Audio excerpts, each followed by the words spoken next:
Assalamualaikum warahmatullahi wabarakatuh. Hari ini kita akan membahas tentang statistika, khususnya yaitu ukuran pemusatan data. Apa yang dimaksud dengan ukuran pemusatan data? Nah, hari ini kita akan membahas 3 ukuran atau 3 statistik. Yang pertama yaitu mean atau rata-rata hitung. Ini sering kalian dengar sehari-hari ya. Yang kedua yaitu median atau nilai tengah. Dan yang ketiga modus. Jika kita berbicara tentang statistik, tentunya kita juga berbicara tentang data. Apa itu data? Data merupakan sekumpulan fakta atau keterangan yang dapat diperoleh dari hasil pengamatan, pengukuran, ataupun penghitungan. Nah, data ini dapat berbentuk angka, kata-kata, ataupun deskripsi sifat. Data yang berbentuk angka, penyusunannya bisa berbentuk data tunggal atau data berkelompok. Nah, untuk data tunggal, penulisannya seperti ini ya. Datumnya dituliskan satu persatu, atau bisa juga dituliskan dalam bentuk tabel distribusi frekuensi. Sedangkan untuk data berkelompok atau interval, nah masing-masing datanya disajikan ke dalam rentang-rentang kelas seperti ini. Data juga biasanya disajikan ke dalam bentuk diagram untuk mempermudah pembacanya. Di kelas 7, kalian sudah mempelajari beberapa jenis diagram, yaitu diantaranya ada diagram batang, diagram garis, dan juga diagram lingkaran. Seperti sudah disebutkan sebelumnya, data bisa diperoleh dari hasil pengamatan, pengukuran, ataupun penghitungan. Nah, ini adalah salah satu contoh kegiatan pengumpulan data yang berupa pengukuran tinggi badan dan penimbangan berat badan. Data ini nanti dikumpulkan, lalu diolah. Setelah diolah, akan diperoleh nilai-nilai statistik. Contohnya yaitu mean atau rata-rata, lalu ada median dan modus yang kita sebut dengan ukuran pemusatan data. Ketiga nilai statistik tersebut memiliki kecenderungan untuk memusat pada bagian tengah dari sekumpulan data, sehingga kita sebut dengan ukuran pemusatan data atau ukuran tendensi sentral. Ketiga nilai ini akan memberikan gambaran umum mengenai kondisi suatu data. Nah, sekarang kita akan mempelajari cara menentukan nilai rata-rata atau mean. Rata-rata sama dengan jumlah nilai dibagi banyak nilai sama dengan jumlah data dibagi banyak data. Atau bisa kita tuliskan dalam bentuk simbol X bar sama dengan X1 ditambah X2 ditambah X3 dan seterusnya ditambah XN lalu dibagi N. X bar ini adalah simbol dari rata-rata. Sementara itu, X1 maksudnya adalah data urutan pertama, X2 data urutan kedua, dan XN adalah data yang ada di urutan terakhir. N adalah simbol untuk banyak data atau banyak nilai yang ada. Kita lihat contohnya ya, berikut ini adalah hasil survei terhadap 10 orang siswa di sebuah SMP yang menunjukkan data waktu pemakaian media sosial per harinya. Berapa jam rata-rata pemakaian media sosial dari ke-10 siswa tersebut? Sebelum kita menghitung nilai rata-ratanya, langkah pertama yang harus dilakukan adalah urutkan terlebih dahulu data dari nilai terkecil ke terbesar. Jika frekuensi datanya sangat tinggi atau sangat banyak, maka sebaiknya sajikan dulu data dalam bentuk tabel distribusi frekuensi.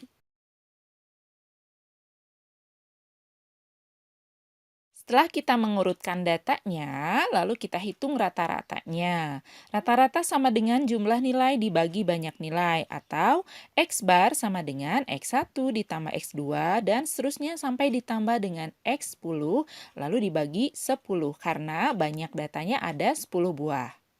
Nah, diperoleh X bar sama dengan 36 per 10 atau sama dengan 3,6.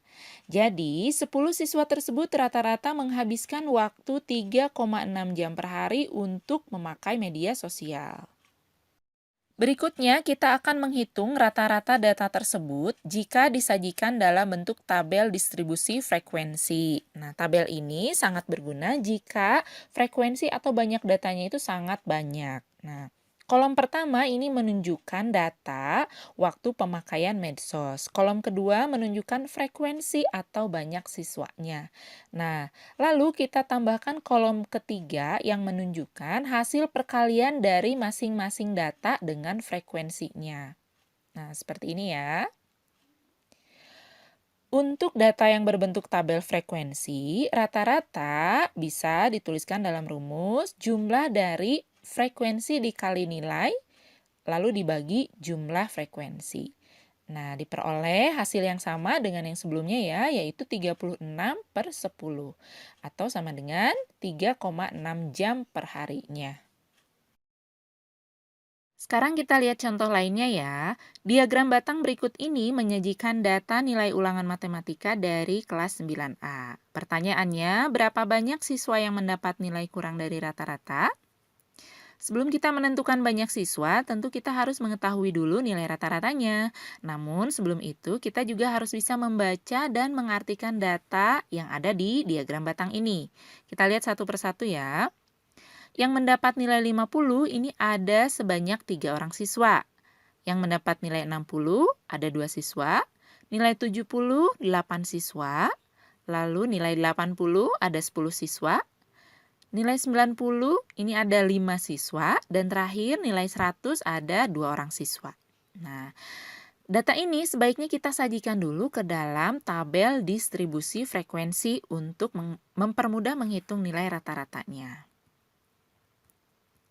Nah, kolom pertama ini kolom nilai ulangan, lalu kolom yang kedua frekuensi atau banyak siswa, dan kolom ketiga ini hasil perkalian dari masing-masing frekuensi dan nilai ulangannya.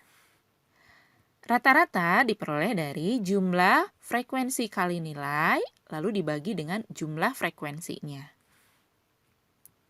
Jumlah dari frekuensi dikali nilai ini adalah 2280, lalu jumlah frekuensinya adalah 30, berarti rata-ratanya sama dengan 2280 dibagi 30, yaitu sama dengan 76. Nah, yang mendapat nilai kurang dari rata-rata atau kurang dari 76, artinya yang mendapat nilai 70, 60, dan 50. Jumlahnya ini ada 13 siswa.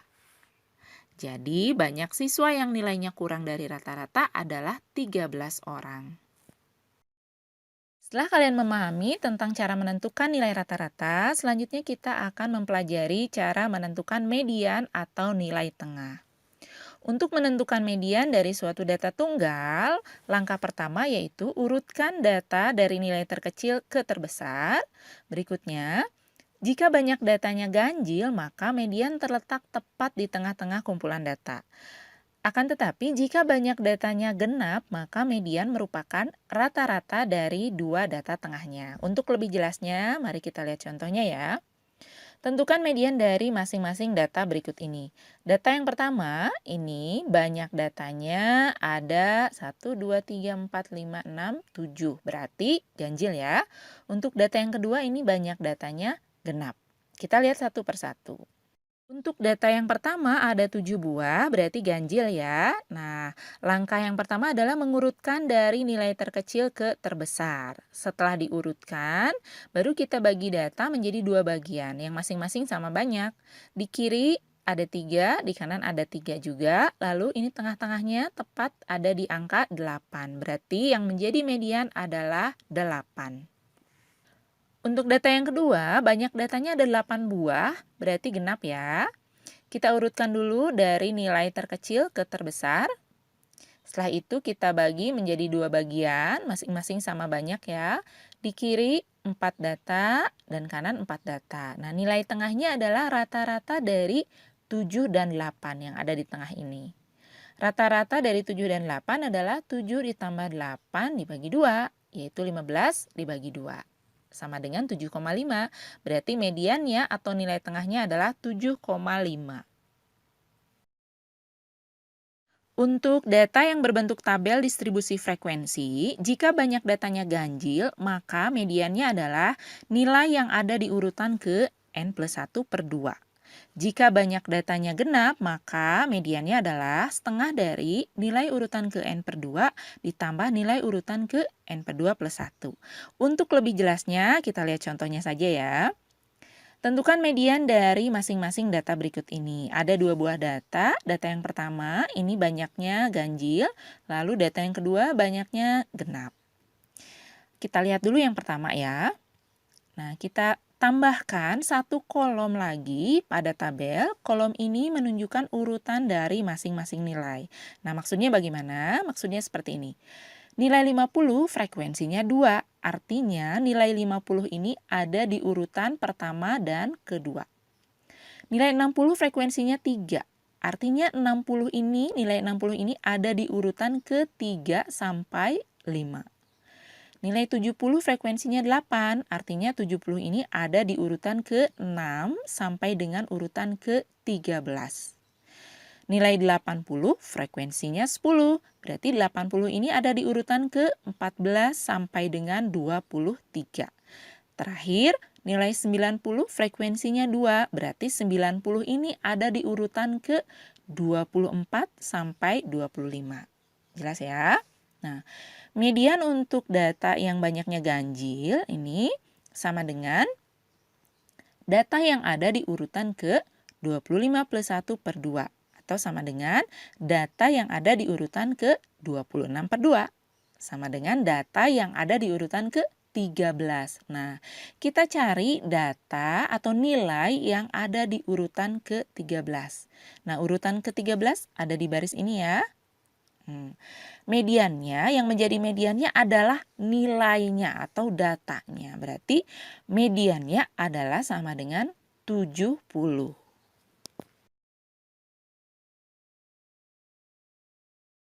Data yang kedua, ini banyaknya genap. Sama seperti tadi, kita tambahkan kolom ketiga untuk menunjukkan urutan dari nilainya ya, seperti ini. Nah, yang menjadi mediannya adalah setengah dari data urutan ke-15. 15 ini dari 30 per 2 ya. Lalu ditambah data yang ada di urutan ke-15 plus 1 atau 16. Nah, data yang ada di urutan ke-15 kita lihat di tabel. Urutan ke-15 ada di baris ini. Nilainya adalah atau datanya adalah 70. Untuk data yang ada di urutan ke-16 masih di baris ini ya, berarti nilainya adalah 70 juga. Nah, jadi mediannya adalah setengah dari 70 ditambah 70 atau setengah dari 140 yaitu sama dengan 70. Nah, jadi yang menjadi median atau nilai tengahnya adalah 70. Terakhir, kita akan membahas tentang modus. Apa itu yang dimaksud dengan modus? Kita perhatikan dulu situasi berikut ini ya. Dari hasil survei di sebuah SMP diketahui bahwa penyebab siswa tidak mengikuti PJJ sebagian besar karena malas. Berdasarkan hasil survei tersebut berarti modus penyebab siswa tidak mengikuti PJJ adalah kemalasan. Nah, ini contoh situasi yang menggambarkan tentang modus. Apa itu modus? Modus adalah data atau nilai yang paling sering muncul, dengan kata lain yang frekuensinya paling tinggi. Nah, kita lihat cara menentukan modus ya. Ada sebuah data tunggal, sudah terurut dari yang terkecil sampai terbesar. Di sini yang paling sering muncul atau yang frekuensinya paling tinggi adalah data yang nilainya 8. Ini frekuensinya 2.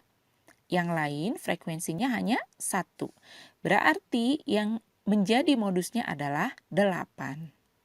Nah, kita lihat lagi data yang lainnya. Ini ada data seperti ini. Data yang paling banyak muncul nilainya atau frekuensinya paling tinggi, ini ada 2 buah. Nah, 7 ini muncul 2 kali, lalu 8 juga muncul 2 kali. Berarti yang menjadi modusnya adalah 7 dan 8. Itu ya untuk data tunggal.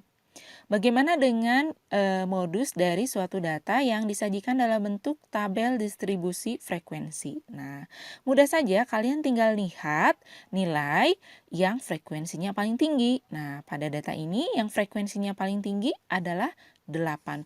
Berarti Yang menjadi modus adalah 80. Nah, untuk pembahasan statistika kali ini cukup sekian ya. Di pertemuan berikutnya kita akan membahas tentang masih statistika tetapi tentang ukuran penyebaran data. Sampai bertemu lagi di pertemuan berikutnya ya. Wassalamualaikum warahmatullahi wabarakatuh.